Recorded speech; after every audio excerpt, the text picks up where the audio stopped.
If you drive for Uber in Australia, there is a real chance you are handing the ATO more money than you need to.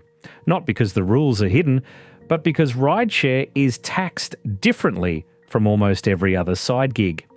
By the end of this video, you will know exactly how to register, what to set aside, and how to claim the deductions most drivers leave on the table.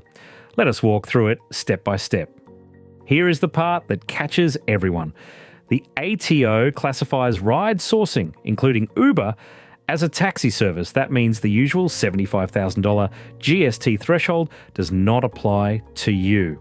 You must register for GST and charge 10% on every fare from your very first trip, even if Uber is only a few $100s a week. Uber's fares to riders are GST inclusive, so on an $11 fare, $1 is GST you owe the ATO. Let me show you why getting this wrong hurts. For a driver earning $40,000 in gross fares, GST on that income is about $3,636 before credits, according to Drive Tax. The good news is you can claim GST credits back on your business costs, but if you only claim credits on Uber's service fees and ignore fuel, insurance and rego, it is realistic to overpay GST by over $1,000 a year. Most tax guides recommend putting aside 30 to 40% of your gross Uber earnings, so a surprise badge bill never blindsides you. Step 1 is the foundation. Log into MyGov and open ATO online services. Head to the business section, then registrations, and check your ABN and GST registration status. Your GST should show as active from the date of your first Uber trip. If you are not registered yet, complete the online form to register for GST for your ride sourcing business. While you're in there, note the quarterly BAS due dates the ATO displays because rideshare drivers lodge a business activity statement every quarter, reporting GST collected minus your credits. Step 2. Stop guessing and use Uber's own numbers. Log into the Uber partner portal at partners.uber.com and open the tax summary section.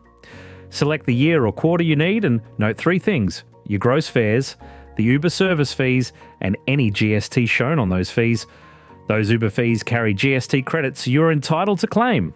This single page is the backbone of an accurate BAS and tells you exactly what you collected and what you paid out.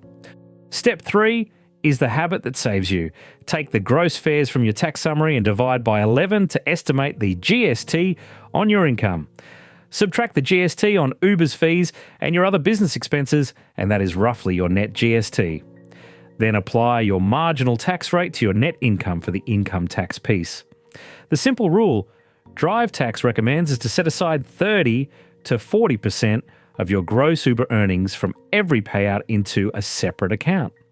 Do this from day one and your quarterly BAS becomes a non-event instead of a panic. Step 4 is where the real money is.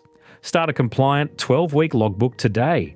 For every trip over a 12-week period, record the date, your start and end odometer readings, the kilometres, and whether it was business or private.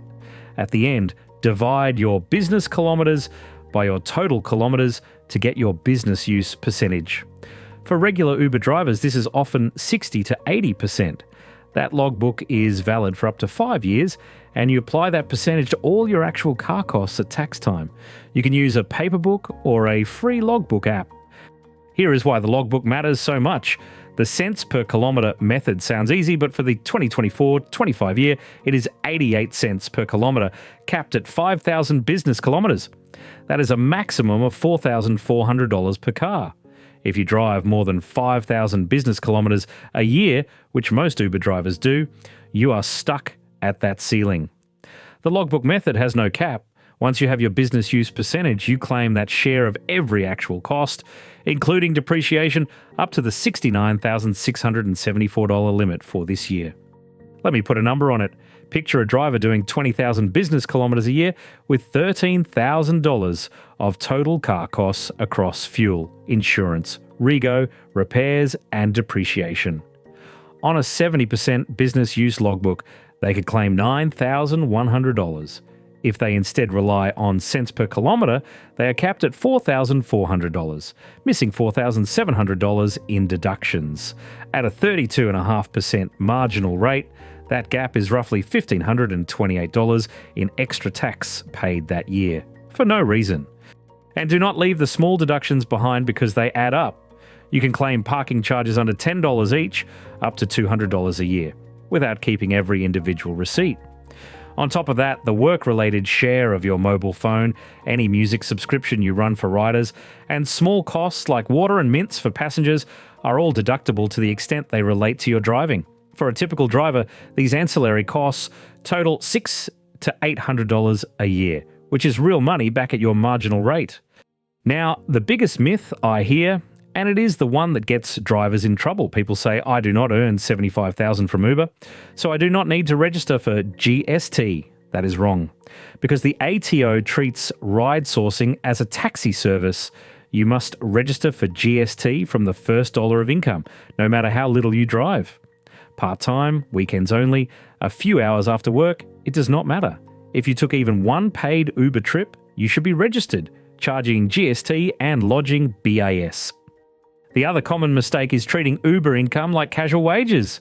Drivers assume tax is sorted, do not register promptly, never track their GST, and save nothing for BS. Then at year end, they owe several $1,000s across GST and income tax all at once. The fix is simple, but it has to be a system. Register from your first trip, track every fare and expense as you go, set aside that 30 to 40%, and lodge your BAS on time every quarter. Combined with picking the wrong deduction method, these slips can cost a typical driver $2,500 to $3,000 a year. Let us run the checklist. 1. Confirm you are registered for GST in MyGov from your first trip. 2. Download your Uber tax summary each quarter for the real numbers. 3.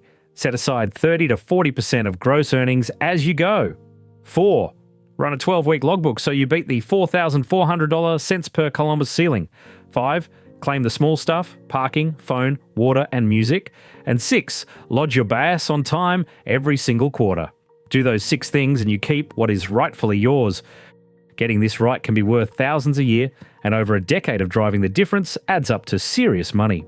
If this made the rules click for you, hit subscribe, because we break down Australian tax and money traps in plain English every week.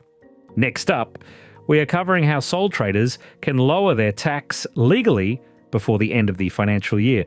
Remember, this is general information only and not financial advice, so check your own situation with a registered tax agent. See you in the next one.